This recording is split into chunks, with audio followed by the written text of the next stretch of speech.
하나님 아버지, 오늘도 이 시간 하나님의 말씀을 듣고자 예배로 나온 모든 성도들 하나님께서 한 분 한 분 기억하시는 줄 믿습니다. 우리가 하나님께 찬양하며 정말 예수의 보혈로만 깨끗해질 수 있는 존재임을 다시 한번 고백했사오니 아버지, 이 시간 우리가 가장 거룩한 모습으로, 가장 의로운 모습으로 하나님 앞에 나아갈 수 있도록 우리를 믿음으로 더욱 이끌어 주시옵소서. 예수의 보혈로 말미암아 깨끗하게 되어진 우리 모두가 하나님 한 분만 바라볼 수 있는 이 시간 되게 하여 주시옵시고, 그 은혜 내려주신 하나님을 찬양하며 예배하며 하나님을 기뻐하는 우리 모두가 되게 하여 주시옵소서. 모든 것을 하나님께 맡겨드리오며 예수님의 이름으로 기도드립니다.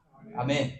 오늘 말씀 사무엘하 제9장 1절로 13절까지의 말씀입니다. 사무엘하 9장 1절로 13절까지의 말씀, 사무엘하 9장 1절로 13절까지의 말씀을 우리 다 함께 교독하도록 하겠습니다. 1절 제가 먼저 읽습니다. 다윗이 이르되 사울의 집에 아직도 남은 사람이 있느냐? 내가 요나단으로 말미암아 그 사람에게 은총을 베풀리라 하니라. 사울의 집에는 무슨 한 사람이 있으니 그의 이름은 시바라. 그를 다윗의 앞으로 부르매 왕이 그에게 말하되 내가 시바냐 하니 이르되 당신의 종이니이다 하니라. 왕이 이르되 사울의 집에 아직도 남은 사람이 없느냐? 내가 그 사람에게 하나님의 은총을 베풀고자 하노라 하니 시바가 왕께 아뢰되 요나단의 아들 하나가 있는데 다리 저는 자니이다 하니라. 왕이 그에게 말하되 그가 어디 있느냐 하니 시바가 왕께 아뢰되 그로발 암미엘의 아들 마길의 집에 있나이다 하니라. 다윗 왕이 사람을 보내어 로드발 암미엘의 아들 마길의 집에서 그를 데려오니 사울의 손자 요나단의 아들 메피보셋이 다윗에게 나와 그 앞에 엎드려 절하며 다윗이 이르되 메피보셋이 하니 그가 이르기를 보소서 당신의 종이니이다. 다윗이 그에게 이르되 무서워하지 말라. 내가 반드시 내 아버지 요나단으로 말미암아 내게 은총을 베풀리라. 내가 내 할아버지 사울의 모든 밭을 다 내게 도로 주겠고 또 너는 항상 내 상에서 떡을 먹을지니라 하니 그가 이스라엘에 이르되 이 종이 무엇이기에 왕께서 한계 같은 나를 돌아보시니까 하니라. 왕이 사울의 시종 시바를 불러 그에게 이르되 사울과 그의 온 집에 속한 것은 내가 다 내 주인의 아들에게 주었노니 너와 내 아들들과 내 종들은 그를 위하여 땅을 갈고 거두어 내 주인의 아들에게 양식을 내주어 좋게 하라. 그러나 내 주인의 아들 메피보셋은 항상 내 상에서 떡을 먹으려 하니라. 시바는 아들이 15명이요 종이 20명이라. 시바가 왕께 아뢰되 내 주 왕께서 모든 일을 종에게 명령하신 대로 종이 준행하겠나이다 하니라. 무비보셋은 왕자 중 하나처럼 왕의 상에서 먹으니라. 메피보셋에게 어린 아들 하나 있으니 이름은 미가라. 시바의 집에 사는 자마다 메피보셋의 종이 되니라. 함께 읽습니다. 무비보셋이 항상 왕의 상에서 먹음으로 예루살렘에 사니라. 그는 두 발을 다 절더라. 아멘. 저는 오늘 거저받는 은혜라는 제목으로 말씀을 나누기 원합니다. 여러분, 우리가 살고 있는 삶은요, 사람과 사람이 어우러져서 이루어지는 삶이죠. 그렇죠? 혼자 살 수 없습니다. 그렇게 사람이 엮여서 살다 보니까 사람과 사람 사이에 어떤 공식 같은 게 정해져 있어요. 우리가 굳이 이야기하지 않아도 그런 공식 같은 게 있습니다. 어떻게 보면 가장 합당하고 가장 공평한 공식이라고 생각되어지는 게 어떤 원리냐? 기브 앤 테이크 원리. 기브 앤 테이크 뭔지 아시죠? 하나 주면 하나 받는 원리. 내가 받으면 또 하나 주는 원리. 그 원리가 누구에게나 다 그건 그래도 굉장히 공평한 것 같아 라는 생각을 들게 한다라는 거죠.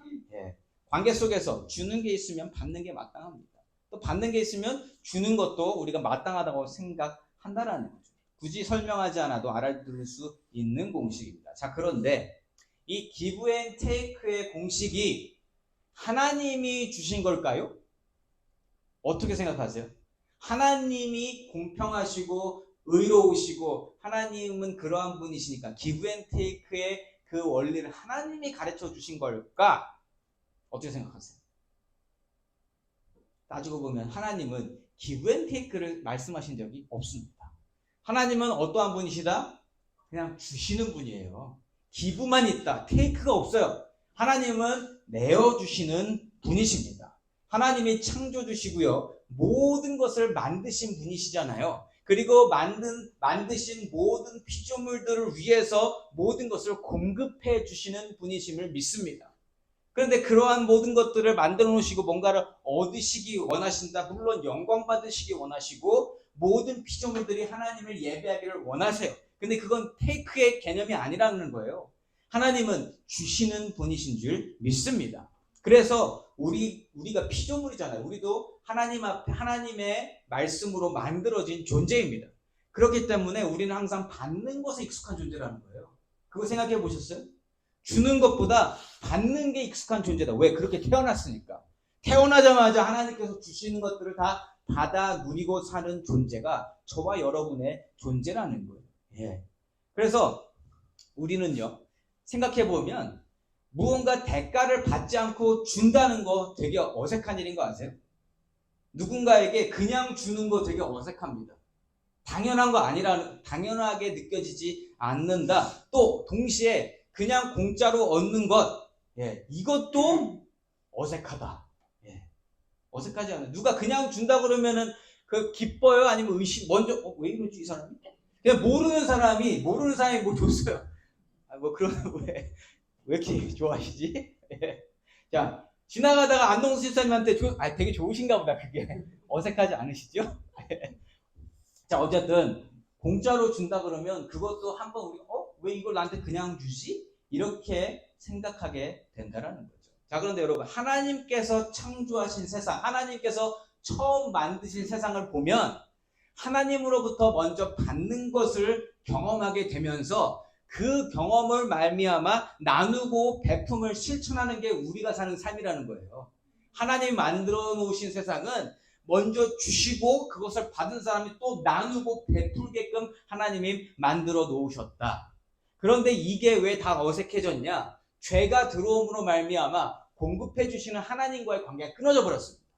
그러니까 받긴 받는데 이게 누가 주는지를 모르겠는 거예요. 그리고 내가 받고 있는지도 잘 모르게 되었다. 죄로 말미암아 하나님과의 관계가 끊어짐으로 말미암아 we got lost. 우리가 뭔지를 모르고 사는 거예요. 예. 무한한 사랑과 필요를 공급해 주시고 나누어 주시는 분을 잃어버리고 모르게 됐다. 그러다 보니까 어떻게 돼요? 받는 것을 당연하게 여기 그냥 내가 얻는 것에서만 집중하게 됐다. 그냥 모든 우주가 나로 그냥 가둬지게 되는 거예요. 그게 얼마나 비극적인 일입니까? 예. 하나님을 모르고 산다는 건 나를 내 안에 가두는 것과 똑같은 일이다. 예. 하나님이 이걸 아시잖아요. 하나님이 아시기 때문에 그러한 우리들에게, 나 스스로에게 갇혀 살아가는 우리들에게 여전히 모든 것을 공급해 주시고 사랑을 주시며 우리가 어떠한 존재로 살아야 하는지를 계속적으로 말씀해 주시고 알려주시는 분이 우리 하나님이신 줄 믿습니다. 그 하나님만 만나면 정말 우리가 삶을 이해하고 살 수 있다는 거예요. 이게 왜 이렇게 되는지, 나는 어떠한 존재인지, 내가 무엇을 받고 있는지, 이 받는 것은 누가 주시는 건지 알게 된다면 이 세상이 그렇게 아름다워 볼 수 없다라는 겁니다. 하나님으로부터 받아 누리며 살아가는 존재임을 깨닫는 것, 이것이 얼마나 크고 놀랍고 귀하며 소중한 것인지 저와 여러분은 잘 아시고 계시는 거예요. 하나님이 그 모든 것을 주시고 계신다. 여러분, 하나님이 주시는 것을 그저 온전히 받아 누리는 존재로 사는 인생이 저와 여러분의 인생이요. 하나님께서 주시는 것을 거저 받아 누리는 섬들을 우리가 뭐라 그런다? 은혜. 우리가 찬양한 것과 같이 그것을 우리가 은혜라고 부릅니다.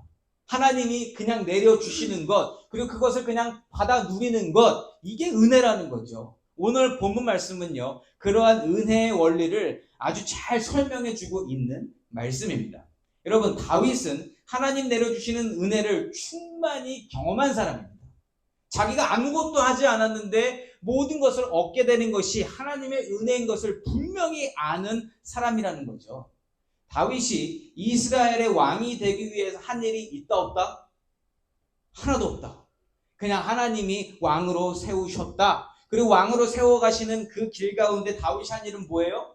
하나님 한 분 믿고 살아가는 것밖에 없다. 하나님을 예배하고 산 것밖에 없다. 여러분, 그냥 하나님 시작해 주신 만남을 온전히 누리고요. 그 안에서 하나님을 의지하고 하나님 섬기는 삶을 살다 보니까 오늘의 자리에 있게 되더라. 그 자리가 왕이 아니더라도 저와 여러분의 자리에 있는 그 자체도 하나님의 은혜인 줄 믿습니다. 여러분, 그 은혜를 경험한 사람은요, 그제서야 비로소 대가 없이 베푸는 것이 어떠한 것인지를 알기 때문에 나누고 베푸는 삶을 실천할 수 있다는 거죠. 저와 여러분 사이에는 그 베품이 어색하지 않다라는 거예요. 그래서 여러분, 받는 것도 잘 하셔야 되는 겁니다. 주는 것도 잘 하셔야 되지만 받는 것도 잘 하셔야지 그게 하나님 자녀의 모습이라는 거예요. 하나님 막 내려주시는 건데 아니에요. 나는 받을 자격이 없어. 이거는 교만이라는 겁니다. 하나님 앞에. 하나님 내려주시면 받는 게 맞습니다. 하나님이 구원을 주시겠다 그러는데 인간이 유주얼리 반응하는 게 뭐예요? 나는 죄인이라서 못 받겠어요. 이게 우리가 가지고 있는 반응이라는 거예요. 하나님 그걸 기뻐하세요? 안 기뻐하세요? 안 기뻐하세요. 내가 죄인이라서 받기 싫다고 하는 건 내 능력을 먼저 드러내는 겁니다. 근데 하나님 주시면 받는 게 맞다라는 거죠. 다윗은 그것을 잘한 사람입니다. 저와 여러분도 하나님의 은혜를 받아 누리는 자들로서 그 은혜를 온전히 누림과 동시에 누군가에게 베풀고 나누며 하나님 나라를 만들어가는 자로 사용받으시기를 예수 이름으로 축복합니다. 아멘 하신 분들은 받으시고 나누시면 된다라는 거죠.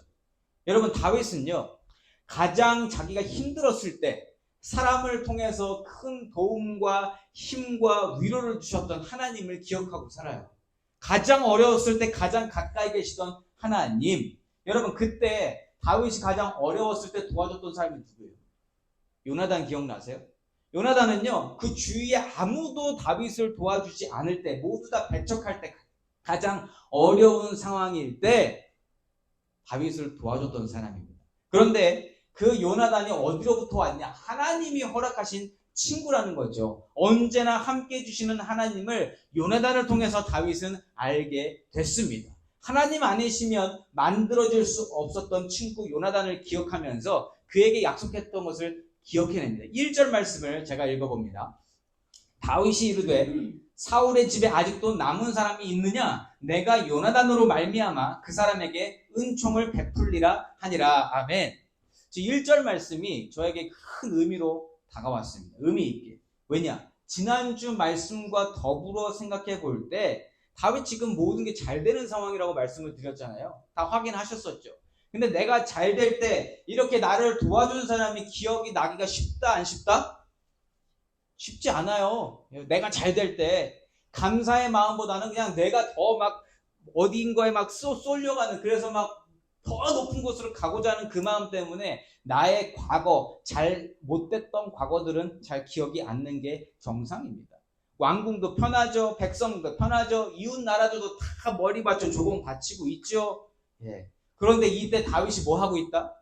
자기가 어려웠을 때 도와줬던 요나단을 떠올리고 그때 그 약속을 기억해내고 있다라는 거예요. 바로 이 장면에서 우리가 알 수 있는 것은 다윗은 철저하게 하나님의 은혜로 살아가는 인생이다라는 것을 알 수 있습니다.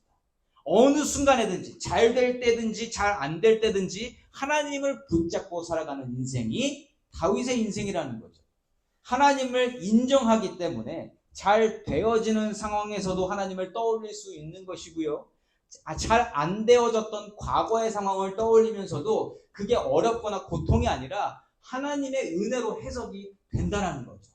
저와 여러분도 우리의 모든 삶 가운데 높은 곳이나 낮은 곳이나 어려운 곳이나 기쁜 곳에서 하나님의 은혜를 고백할 수 있는, 하나님께 영광 돌릴 수 있는 저와 여러분이시기를 예수 이름으로 축복합니다. 너무너무 중요한 일입니다. 예. 여러분, 근데 하나님이 가장 크게 보이고 하나님을 가까이 느낄 때가 언제예요? 우리가 제일 어려울 때, 좋을 때보다 어려울 때 하나님이 가장 크게 느껴진다. 우리 영혼이 가장 밑바닥에 있을 때에 하나님이 가장 크게 느껴진다. 맞습니까? 그러니까 다윗이 지금 하나님을 기억하는 인생이기 때문에 하나님이 언제 가장 크게 느껴졌는지를 다시 한번 기억하면서 그 고통을 끄집어내는 게 아니라 그때 나를 붙들어 주셨던 하나님을 끄집어내고 있는 것입니다. 예. 자, 그때 함께 하나님을 논하고 자기가 죽을 위기에 있고 아무도 하나님 안 믿으려고 그러고 다 사울 따라갈 때 그때 믿음을 이야기할 수 있고 하나님의 섭리를 이야기할 수 있고 하나님을 함께 높일 수 있었던 사람 누구예요? 유일하게 요나단 한 사람이었어요. 하나님과 함께하는 자로서 또 동시에 하나님을 함께 예배할 수 있는 자들을 기억하는 건 당연한 거라는 거죠. 하나님을 기억하는 자로서. 그래서 교회 공동체가 너무너무 중요한 겁니다. 이 세상에 아무리 거꾸로 가도 우리만큼은 함께 예배를 드리면서 하나님이 무엇을 하고 계시는지, 하나님이 어떤 길로 인도하시는지, 하나님이 무엇을 말씀하시는지 우리는 깨닫고 그 길로 가고자 하고 있잖아요. 그래서 그게 너무 중요하다라는 거죠. 다윗도 그렇게 했었던 요나단을 기억하고 있는 것입니다. 특별한 사람이라는 거죠. 예. 자, 그렇게 요나단을 생각하다 보니까 하나님의 은혜로 요나단하고 약속했던 게 기억나는 겁니다. 예.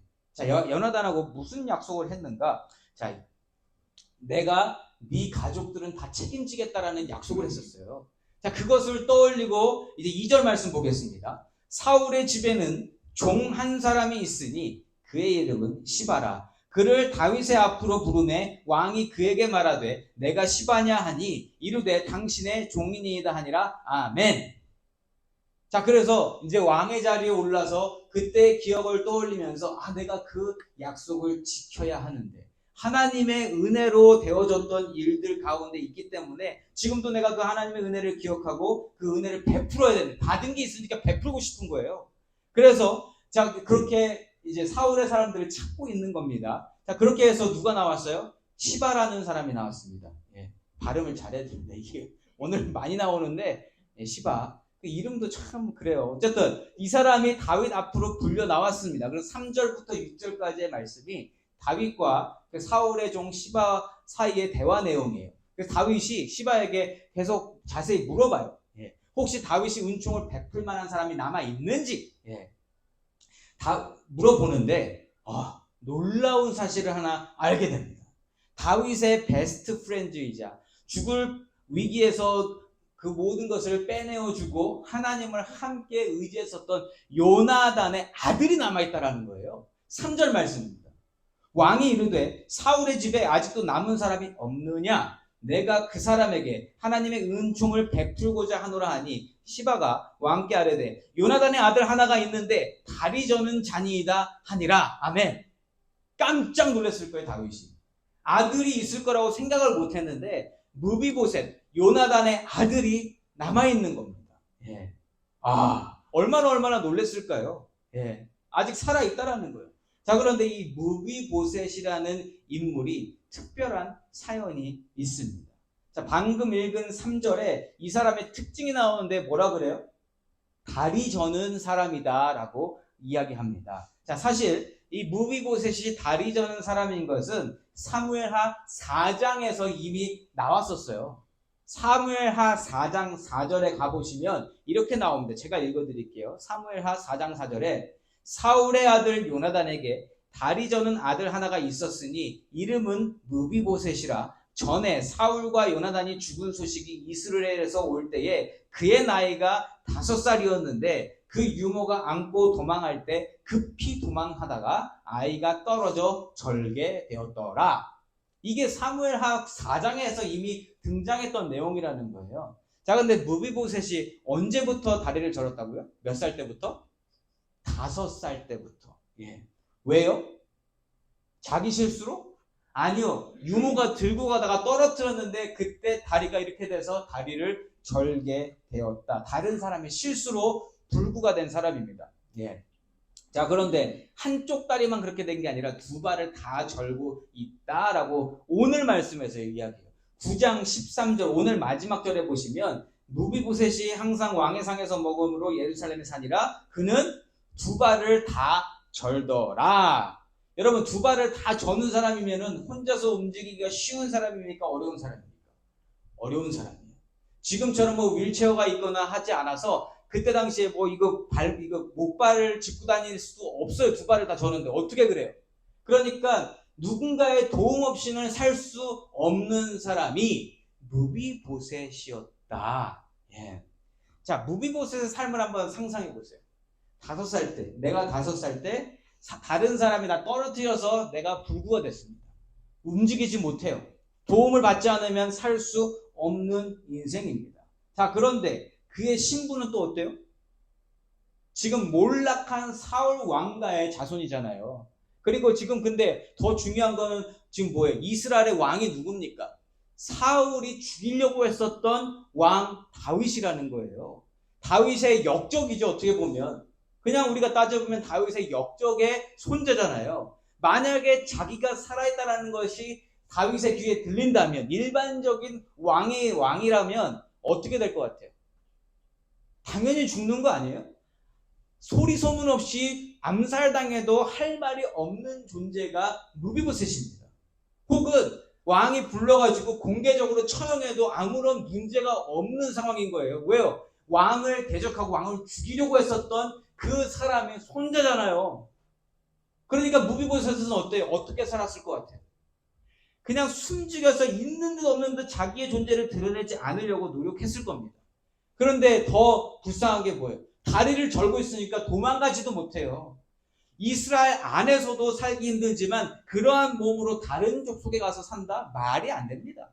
그러니까 혼자 굉장히 완전히 혼자만의 갇힌 상황에서 살아갔을 것이라는 거죠. 예. 여러분, 그 존재감이 있을까요, 없을까요? 무비보셋이라는 사람의 인생. 여러분들이 그 인생을 살아간다고 하면 어떠한 마음을 가지실 것 같습니까? 쫓기는 신세 아니에요? 그러니까 누가 쫓고 있지 않아도 스스로는 쫓기는 인생인 것을 분명히 느끼고 있을 것입니다. 항상 누군가가 죽이려고 한다라는 마음이 한번 생기면 이것이 계속 커져서 두려움으로 살아가는 인생이 무비보셋의 인생이었다라는 거예요. 도망갈 수도 없어요. 할 수 있는 것도 없어요. 예. 여러분, 그 환경에서 도망갈 수도 없는, 누군가가 만약 도와줬다 그러면 그 도와주는 사람이 더 처벌을 받을 수 있습니다. 그러니까 도와달라고도 못하고 도와줄 수 있는 사람도 없고, 이러한 무비보셋의 인생이 얼마나 비참하고 원통하고 억울하고 얽매이는 삶이었을까. 여러분, 내 잘못도 아니에요. 내가 해놓은 것도 아니고 내 윗대 조상이 해놓은 일 때문에 나는 이렇게 지금 고통받고 있습니다. 이러한 인생이라면 하나님께 원망하지 않았을까? 왜 내 인생은 이러한 모습입니까? 왜 나는 이렇게 살아야 됩니까? 왜 나는 할 수 있는 게 아무것도 없습니까? 여러분, 정말 어둠 가운데 살고 있을 것 같은 그런 느낌 안 드시냐는 거죠. 제가 그 삶을 살았다면 어땠을까 했는데 딱 두 글자가 떠올랐어요. 절망, 좌절, 소망이 없어요. 앞으로 잘 될 수 있을 가능성이 전혀 없습니다. 어떻게 잘 돼요? 될 수 있는 방법이 없는데, 기회가 찾아올 수가 없는데, 여러분, 저 같았으면, 제가 만약 무비보셋이었으면 이스라엘 사람이니까 하나님의 존재는 알 거 아닙니까? 하나님 매일 원망하면서 살았을 것 같아요. 그런데 그렇게 해도 바뀌어지는 건 없다. 없어요. 이스라엘 공동체를 벗어날 수도 없고요. 그 안에 살면서 길을 펼 수 없고, 존재감을 드러내도 안 되는 존재, 한마디도 내뱉어서는 안 되는 존재, 숨쉬기조차 어려운 존재가 무비보셋이었다. 이러한 무비보셋이 오늘 다윗을 만나는 장면이 오늘 본문이라는 거예요. 여러분, 자, 무비보셋이 오늘 만나야 하는 다윗은 누굽니까? 우리는 지금 다윗의 입장에서 먼저 봤기 때문에 그게 뭐가 문제라고 할 수 있어요. 그런데 아무것도 지금 모르고 있는, 무비보셋은 숨어 살았던 인생인데 갑자기 소식이 들려오는 겁니다. 시바를 통해서 다윗 왕이 보잔다. 보자고 합니다. 여러분, 이게 어떠한 소식으로 들리실 것 같아요? 무비보셋이라면 아무런 사전 지식이 없습니다. 여태까지 잘 숨어 살았어요. 그런데 오늘 왕이 보자고 하는 겁니다. 여러분, 교도소에 사형수로 갇힌 사람이 교도관이 보재요. 근데 이게 누가 면회를 온 건지 아니면 무슨 어떤 상담을 하는 것인지 아니면 사형 집행이 이루어지는 것인지 전혀 모릅니다. 그러면 어떤 마음이냐는 거죠. 불려갈 때. 내가 죽겠구나. 오늘 내가 죽겠구나. 무비보셋은요, 오늘 이 소식을 들었을 때 드디어 결국 내가 죽는구나. 오늘 이렇게 비참하게 살다가 내가 그냥 오늘 눈을 감는구나. 이렇게 생각했을 겁니다. 왜요? 다윗이 어떤 사람입니까? 내 할아버지가 죽이려고 했던 사람, 그러다 실패한 사람, 그러다가 왕이 된 사람. 그래서 내가 목소리 죽여야만 하는 삶으로 만들어진 그러한 사람. 여러분, 그 의도를 전혀 알 수 없는 상황에서 두려움이 생길 수밖에 없다라는 거죠. 죽음에 대한 공포가 그냥 물밀듯 다가오고 있다라는 거죠.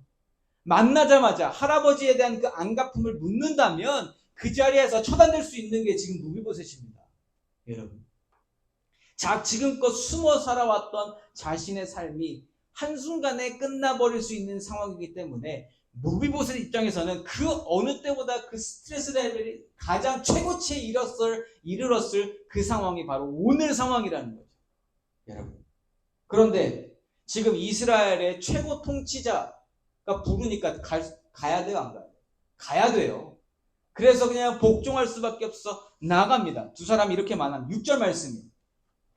사울의 손자 요나단의 아들 무비보셋이 다윗에게 나아와 그 앞에 엎드려 절하매 다윗이 이르되 무비보셋이여 하니 그가 이르기를 보소서 당신의 종이니이다. 아멘. 너무너무 긴장되고 식은땀 나고 공포스럽고 아무것도 할 수 없는, 이미 다리를 절어서 앉아있을 수밖에 없지만 힘없이 무너질 수밖에 없는 그러한 상황이 바로 6절 상황이라는 거죠. 그때 다윗의 목소리가 들립니다. 7절 말씀.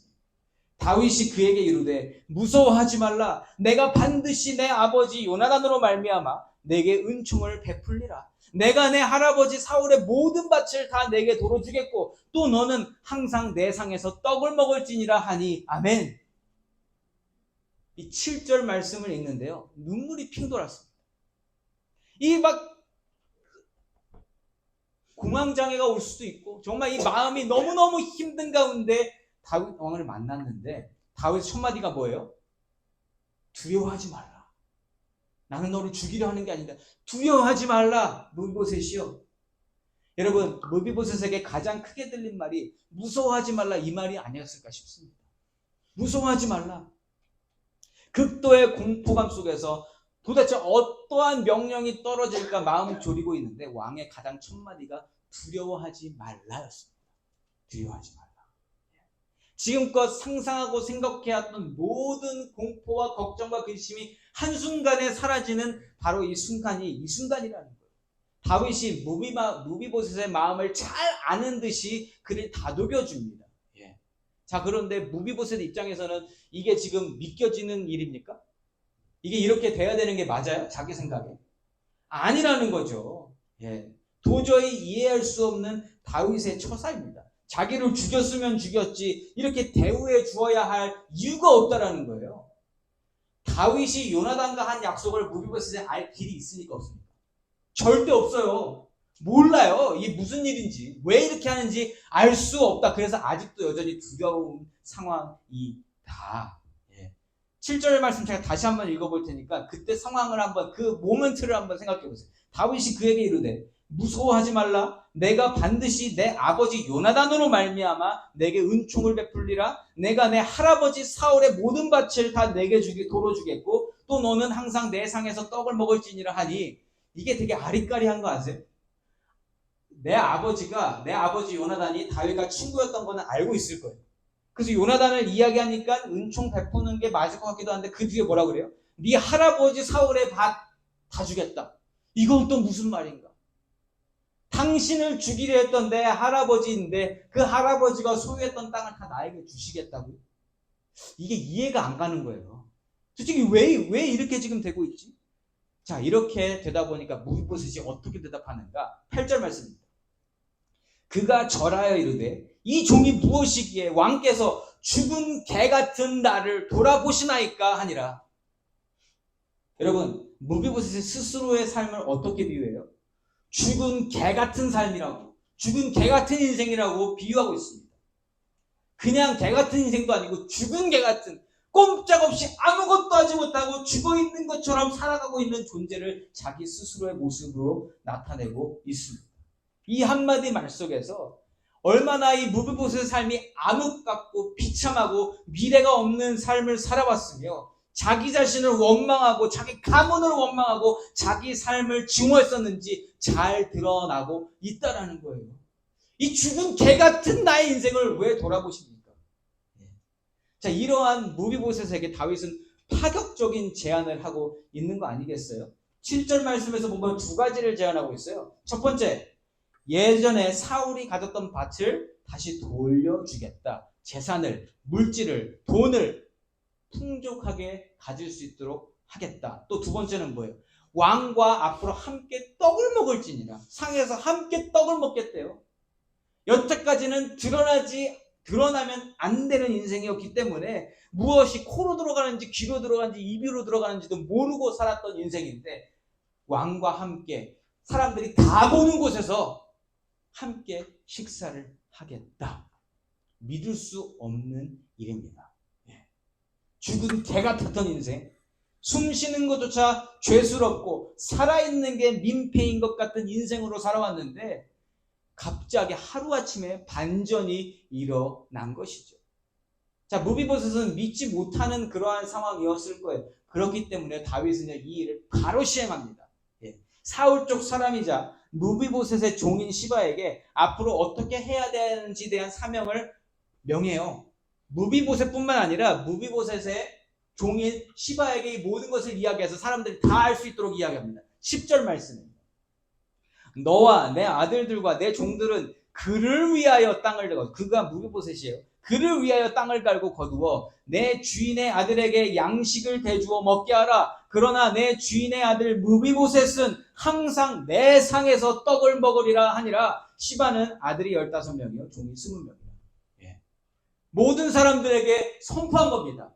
무비보셋은 내가 특별히 관리하는, 내가 사랑하고자 결단한 그러한 사람이니까 건들지 말고 그를 위해 너희들은 일을 해라. 그리고 이 사람은 나와 항상 떡을 같이 먹을 거야. 나와 같이 같은 상에서 같이 먹을 것이다.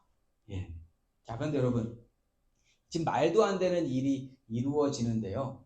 이게 무비보셋에게는 말도 안 되는 일이지만 다윗의 입장에서 생각하면 어때요? 다윗은 충분히 할 수 있는 일입니까? 아닙니까? 충분히 할 수 있는 일이에요. 최고 권력자예요. 그리고 다윗이 지금 이 일을 하는 이유는 뭐예요? 요나단, 자기가 함께 은혜를 나누었던, 하나님 주신 은혜를 함께 기억했었던 요나단과 약속했던 것을 지키고 있는 겁니다. 그렇기 때문에 다윗에게는 어려운 일이 하나도 아니라는 거예요. 그런데 이 일을 받는 무비보셋에게는 어떠한 의미냐는 거죠, 이것이. 아무것도 할 수 없는 암흑의 구덩이에서 절망, 좌절, 패배의식, 아무런 소망 없이 살던 무비보셋에게는요, 이제 살아야 할 소망과 이유가 생겼습니다. 이제 원망을 내려놓고 살아갈 이유, 자신이 죄인으로 살지 않아도 되는 참 자유를 만끽하고 있는 거예요. 지금까지는 죄인의 모습으로 살았잖아요. 그래서 숨어 있었잖아요. 그런데 지금 어떻게 됐어요? 다윗 덕분에 온 세상에 드러나서 이제 죄인으로 안 살게 됐어요. 왕과 함께 음식을 먹는 자로서 어디 가도 괜찮은 사람이 되었다. 무비보셋에게 지금 현재 가장 기쁜 소식은 바로 그 소식입니다. 자유를 얻은 거. 어디 가서도 얼굴을 내밀고 다리를 절기 때문에 천천히 가야 되고 숨어 살아야 되는 인생인데 이젠 그렇게 살지 않아도 된다. 왜요? 나를 가장 무섭게 했던 그 왕이 괜찮다고 하니까. 여러분, 다윗만 용서해주면 무비보셋은 적어도 왕의 역적이라는 죄책감에서, 그 죄에서 해방될 수 있는 것이라는 겁니다. 비록 자기가 죄를 진 것은 아니지만 자기의 선조, 조상, 할아버지 때문에 죄를 뒤집어 쓰고 평생 웅크리며 살았던 인생인데 이제 그 죄의 사슬이 완전히 풀린 겁니다. 참 자유를 얻게 되었다. 무비보셋의 신분이 하루아침에 바뀝니다. 11절 말씀이에요. 시바가 왕께 아뢰되 내 주 왕께서 모든 일을 종에게 명령하신 대로 종이 준행하겠나이다 하니라. 무비보셋은 왕자 중 하나처럼 왕의 상에서 머무니라. 아멘. 왕과 겸상하는 사람, 왕의 아들같이 살게 된 자. 여러분 여기까지 오면 떠오르는 게 있지 않으세요? 죄의 속박에, 죄의 구속으로, 죄로 말미암아 얼굴을 들지 못했던 저와 여러분이 하나님의 은혜로 세상에 나와서 참 자유를 느끼게 된 그 모습이 바로 이 모습과 똑같다라는 겁니다. 다윗의 은혜로 왕자의 신분으로 바뀌었어요. 죄인에서 하나님의 자녀로 되어지는 그 모습이 바로 이 모습과 똑같은 모습이라는 것입니다. 다윗이 약속한 것에 대하여 의심과 질문이 아니라 그냥 믿고 받고 누렸더니 자유와 기쁨과 은혜가 있음을 잘 보여주는 본문이 바로 오늘 본문입니다. 사랑하는 트루스교회 성도 여러분, 오늘 본문에서 등장한 무비보셋, 그 삶이 찌들어 있던 모습, 저와 여러분의 모습과 똑같습니다. 여러분, 우리들은 그 은혜를 받았을 때 이것이 너무나 큰 의미이지만 하나님께는 너무나 쉬운 일이라는 거예요. 하나님은 뭘 하시는 겁니까? 그냥 주시고 싶은 거잖아요. 주시고 싶은데 이것을 받느냐 못 받느냐를 누가 결정하려고 그래요? 내가 결정하려고 한다. 다윗이 주려고 하는데 무비보셋이 안 받으면 어떻게 돼요? 그 자유를 느끼지 못해요. 자유를 누리지 못한다라는 겁니다. 그런데 오늘 무비보셋은요, 당황스럽고 이것이 맞나 하지만 이 모든 것이 일어난 그 모든 시간들을 통해서 그 왕자가 되는 그 은혜를 누리고 있다. 말씀 마지막에서 여러분 상상이 되지 않으세요? 무비보셋의 영혼이 날개를 달고 훨훨 날아가는 것 같은 그러한 느낌을 받지 않으시냐는 거죠.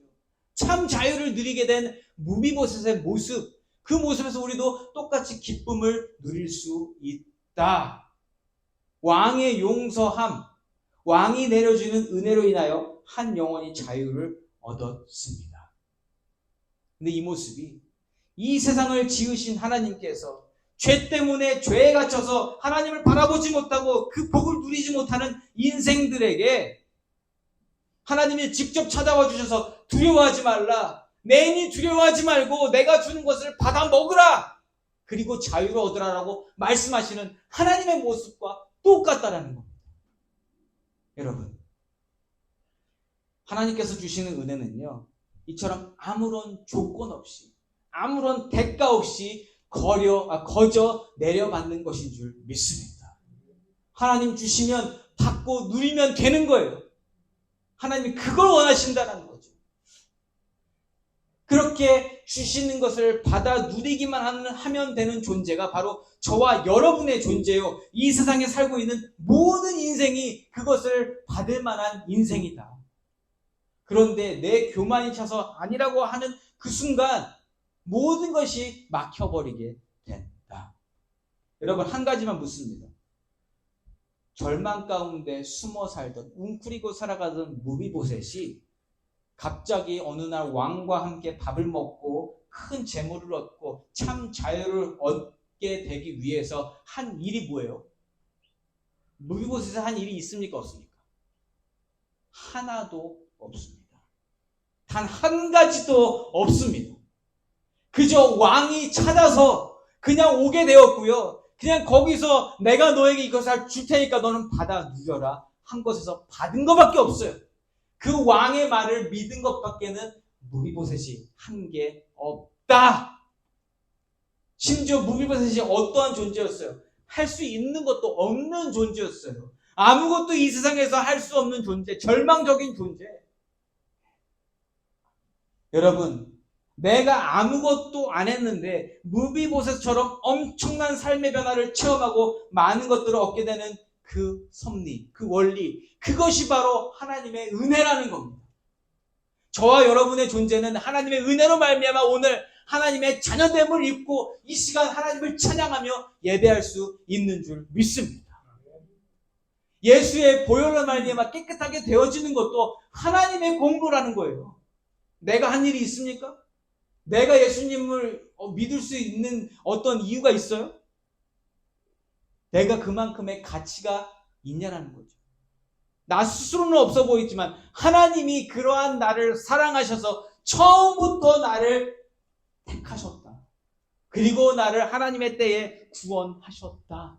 믿음을 주셔서 오늘 우리가 함께 믿음으로 예배를 드리고 있는 것입니다. 여러분, 그리고 우리는 한 단계 더 나아가야 되는 존재예요. 그게 어떠한 것이냐? 받았잖아요. 그러면 나눠줘야 된다는 거예요. 다윗이 오늘 무비보셋에게 오늘과 같은 은혜를 베풀어 줄 수 있는 이유가 무엇입니까? 나를 죽이려고 했었던 그 사람의 손자를 불러서 그 죄를 따지지 아니하고 그 모든 것을 용서도 아니에요. 용서한 게 아니에요. 다윗은 그냥 죽으자 했습니다. 왜 그렇게 했어요? 하나님께 받은 게 너무 많았기 때문입니다. 하나님이 나에게 주신 것이 너무나 많은 것을 분명히 알고 있는 다윗이기 때문에, 하나님이 주신 요나단을 통해서 하나님이 역사하신 걸 알기 때문에 그때 약속했던 것을 지킴으로 해서 하나님께 내가 받은 것에 대해서 조금이라도 드리고 싶은 마음으로 이 모든 것을 행하고 있다. 하나님으로부터 받아봤기 때문에 이것을 내어줄 수 있는 그 원리를 오늘 본문이 잘 보여주고 있습니다. 은혜를 받은 사람은 그 은혜를 나눠줄 수밖에 없다라는 거예요. 그 은혜 공동체 가운데 있는 사람들은 그래서 주고받는 것이 어색하지 않다. 주는 것도 편하고 받는 것도 편한 것이 은혜 공동체 안에서 일어나는 일인 줄 믿습니다. 사도행전 5장에서 그 초대교회가 만들어지면서 서로 모든 물건을 통용하더라. 그 얘기가 뭐냐면 은혜를 하나님께 받아보니까 이제는 내 것으로 이렇게 가득 가둬놓고 하는 것이 의미가 없어지더라. 다 나눠도 그게 더 기쁘더라. 여러분, 오늘 예배에 나오셔서 하나님께 예배 드리고 있는 저와 여러분은 모두요, 무비보셋이 거저받은 은혜를 동일하게 받아 누리게끔 하나님께로부터 애초부터, 아예 처음부터, 태어나기 전부터 어머니 뱃속에 있을 때부터 택하심 받은 자들이요, 그리고 그 받은 것을 나누도록 사명을 받은 사람인 줄 믿습니다. 여러분, 받은 사람은 나눠주고 싶다니까요. 이번 한 주간 살아가시면서 가장 먼저 기억하실 것은 내가 받은 은혜를 먼저 기억해 보시면 좋겠습니다. 나에게 모든 것을 주시고 인도하신 하나님, 나에게 모든 것을 공급해 주시면서도 관계 끊어져서 볼 수 없었던 하나님인데, 하나님을 알고 나니까 하나님이 주시는 게 전부 다더라. 그 어느 것 하나도 하나님이 아니 주신 게 없더라 라는 것을 기억하시고, 그 감사의 마음과 은혜의 마음과 기쁨의 마음에 가득 차서 그것을 누군가에게 나눠주고자 그 나눠줄 대상을 찾으며 그것을 실천하게 되시는 우리 귀하고 복된 트루스교회 성도님들 되시기를 예수 이름으로 축복합니다. 아멘.